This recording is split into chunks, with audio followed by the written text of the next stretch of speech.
um botão para é, visualizar informações.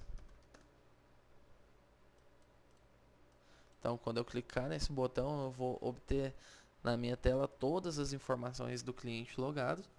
Vou colocar aqui outro botão, então, colocar do mesmo tamanho para ficar bonitinho, que é logar cliente no sistema. Então, logar cliente. Perfeito. Não vou deixar esse campo aqui ser editado pelo usuário para obter um maior controle, para vocês verem como eu vou chamar um internal frame e popular esse text field sem que o usuário tenha acesso a ele.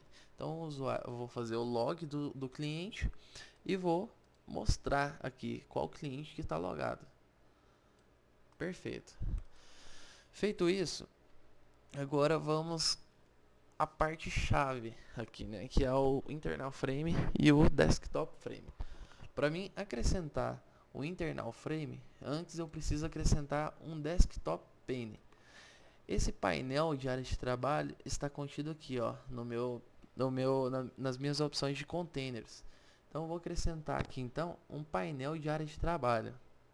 Ele vem com a cor default mais escura um pouco, né? Mas a gente pode então mudar a cor dele. Vou sobrescrever todo o meu frame com ele. Perfeito. Aqui no meu inspector,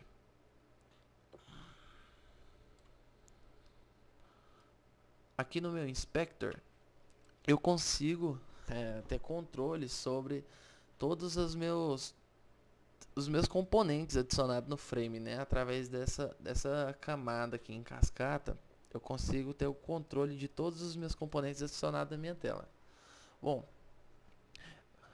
se eu der um duplo clique sobre o painel 2 aqui, eu vou conseguir abrir o meu painel, meu painel específico. Se eu der um duplo clique no frame, ele vai mostrar então o frame. Perfeito. A cor default do meu painel desktop é essa cor escura, preta, né? Aliás, sem cor. Então eu vou adicionar a cor padrão, essa cor cinza aqui que vem em todos os componentes. Vindo aqui em propriedades, eu vou copiar esse background aqui e vou colar no background do meu desktop. Então, vindo aqui eu colo, enter, perfeito. Agora meu desktop, meu painel, né, de desktop está da mesma cor default, né, dos outros componentes. Feito isso, agora nós vamos adicionar então o internal frame. Agora que vem a questão. O internal frame é esse quadro interno, onde ele é simplesmente uma janela, como se for, nós tratamos ela como um JFrame normal. Então nós adicionamos ela aqui no nosso internal frame. Então, se a gente vier aqui no inspector, nós colocamos o internal frame dentro do desktop pane, né? Vamos só, em questão de organização, mudar o nome dos componentes. Vou alterar o nome das minhas variáveis aqui do botão. Vou colocar o nome do botão JButton logar cliente. E o meu outro botão JButton visualizar dados. Perfeito. Vou também renomear as variáveis dos meus componentes desktop pane, painel de área de trabalho e o internal frame, um quadro interno. Então, botão auxiliar, alterar o nome da variável de desktop pane, dados cliente. E o meu internal frame, de internal frame, dados cliente também. Perfeito. Vou deixar ele maior um pouco, certo? Daqui a pouco nós vamos entender a funcionalidade exata. A gente não vai ficar dessa forma exposto. Então, como disse antes, nós tratamos esse internal frame como se fosse um frame comum, um JFrame normal, né? Então eu posso colocar componentes nele normalmente. Vou vir aqui na minha paleta adicionar um painel nele. para mim poder colocar meus campos. Deixar o layout nu também. Eu vou aqui então colocar os dados. Vou colocar um rótulo aqui.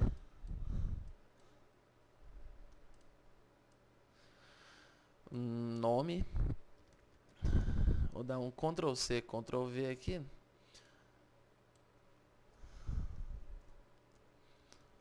Sobrenome. Ctrl C, Ctrl V também. Sexo e idade. Perfeito. Feito isso, agora eu vou colocar alguns campos, alguns inputs, né?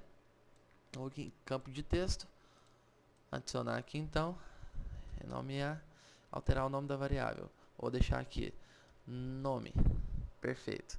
Vou colocar um outro campo aqui, renomear aqui, alterar o nome da variável para JTextField sobrenome. Perfeito. A mesma coisa para sexo. O sexo eu vou deixar em um combo box, numa caixa de combinação aqui.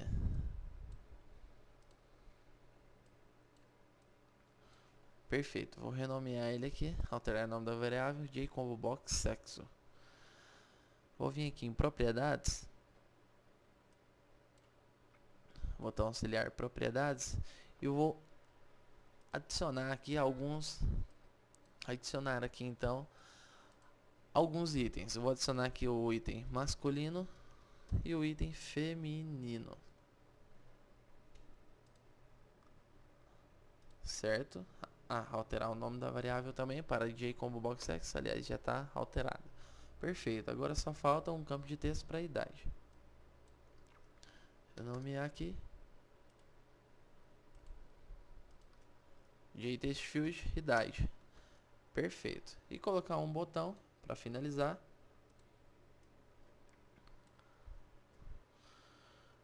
Carregar cliente. Pronto. Então, nosso